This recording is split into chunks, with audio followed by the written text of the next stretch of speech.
Well, first I got my start in Hollywood through a play I did in New York. It was a Tennessee Williams play, and I played a mentally handicapped child that only wore a raincoat and lipstick and masturbated a lot on stage. And that's how I got my start. That's how I ended up here. Does this mean you were buck naked on the stage half the time? That's how it was portrayed to the audience, that I was naked under the raincoat. It was interesting for my parents to watch. So yeah, that's how I got attention from LA. And then after that, I was lucky enough to end up with a manager who's treated me well, and I came out here, and I got lucky fairly quickly.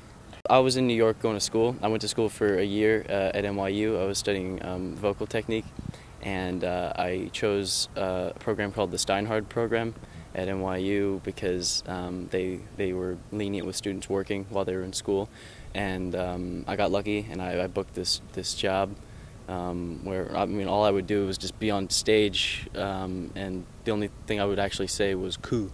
The manager is like that extra fire under your agent's bum. The agent is the one who actually has to book the jobs. Managers can't legally do that, but if your manager is a good networker, knows a lot of people, is a friendly guy, people like him, he'll help open the door so that the agent can book the job. So there's just so much competition out here that a lot of times you need that extra push to actually get a foot in the door. I got into acting because from a young age, my mom had gotten me into dancing, and so I was doing like ballet, rhythm tap, jazz, and all that stuff. And so kind of from there, I graduated into doing theater, and at the same time, kind of juggling sports and the normal stuff that guys do.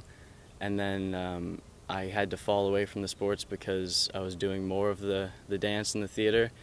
And at a certain age, I started to kind of turn away from it, be like, no, I want to, I do the normal stuff, like, what normal guys do, and they let me do that for a minute. But then I ended up coming back to it because the way it was rationalized to me was that, well, when you're doing theater and dancing, you just get to hang out with girls. And the guys who are doing sports, they're just hanging out with guys. So you want to hang out with girls, you want to hang out with guys. So I want to hang out with girls. Well, it was kind of the normal thing where I get an email. It says, check this out, and it looked funny.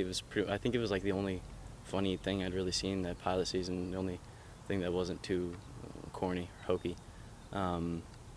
So I go in, and I did it, and the script was kind of my style. It felt pretty natural in my voice, and I didn't hear back from it for like a month because I was too old, too tall. All the kids there were like, I think 13 or 14. They were really young. They were like the actual age of kind of what it would have been. And then a while later, I get called back, and they just put me in front of a room full of producers. It was one of the first things I'd done where there was like that many people, and it just kept rolling like that to where I ended up being the only person they ended up showing to the network. So it was a lot of pressure, but at that time I had a really good friend of mine was letting me sleep on his couch, and this dude just had such a really great energy about him. His whole living space was just like crisp. His name was Alex, and at that point I was just like in this mode where I just didn't even care. I just walked in there, and I'm like, I wasn't even nervous, and it went down exactly how I wanted it to. Chris is he's serious. He knows what he's doing. He's a comedic genius.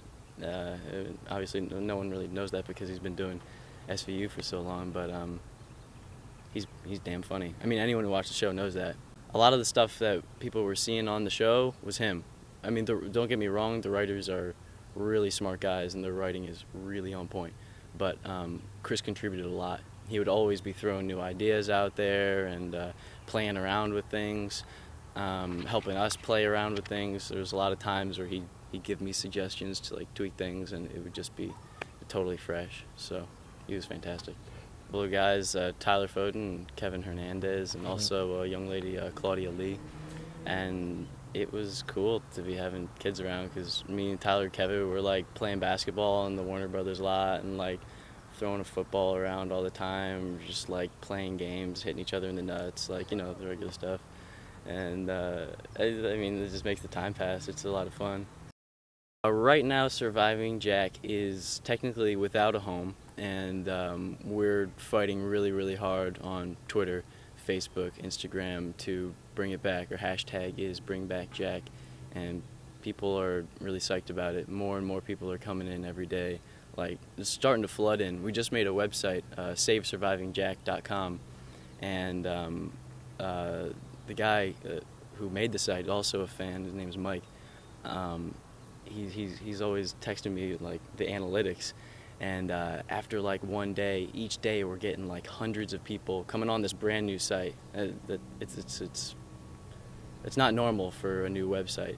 Tons of people are going there. On SaveSurvivingJack.com, you can find everything that you need to contact studios, especially Fox.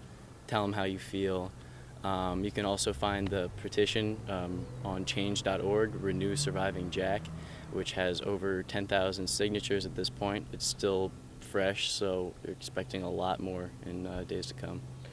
I'm just looking for somebody to recognize the potential of this show.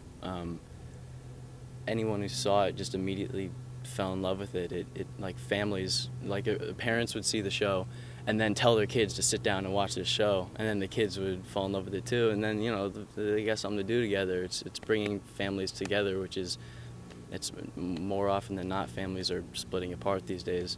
So it's a rarity, especially for you know, being on network TV. For 90s babies, it's awesome because they got all the music they were listening to, the clothes they were wearing, and all like the, you know, the pop references of the time, and, you know, the phones with those weird curly things attached to them. And so 90s babies are stoked on it, and even just like kids, like young kids love it, and their parents. Like, everybody thinks it's funny. It's got the same thing going that like SpongeBob SquarePants had, where adults and kids were like, this is hilarious. Now I've got like a 90s station going in my car usually, because that was kind of like the last opportunity for like really good music to be also pop music. The clothes are pretty cool.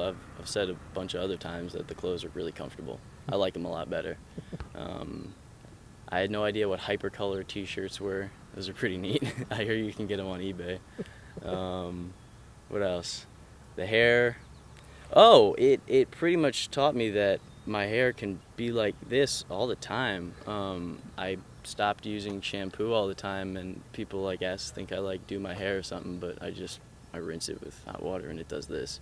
I try to keep it pretty low-key, but low-key in the sense like I like clothes that have either been like given to me or like I find them or something. I like a lot of colors.